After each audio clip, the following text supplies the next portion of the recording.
মুর্শিদাবাদ বদলে গেছে, রেজিনগর পাল্টে গেছে। চারিদিকে পদ্ম আর পদ্ম, গেরুয়াময় রেজিনগর। আমাদের বাজেটে আপনারা দেখবেন আমাদের দিদি মা বোনেদের অন্নপূর্ণা যোজনা আমরা ইতিমধ্যে 1,20,00,000 মা বোন দিদির অ্যাকাউন্টে দিয়েছি। এই প্রক্রিয়া 30/8/2026 অবধি চলবে।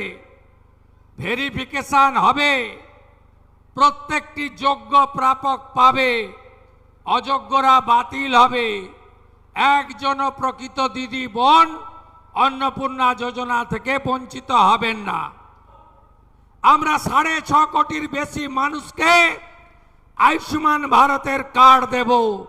যারা আয়ুষ্মান ভারতের কার্ড পাবেন না তাদের জন্য মুখ্যমন্ত্রী স্বাস্থ্য বীমা যোজনায় 5 লক্ষ টাকার চিকিৎসা ফ্রি দেব এবং সেই চিকিৎসার কার্ড আগের সরকারের মতো শুধু বাংলায় নয় গোটা ভারতে যাতে সেই 5 লক্ষ টাকার বেনিফিট পান সেই ব্যবস্থাও আপনাদের সরকার করবে।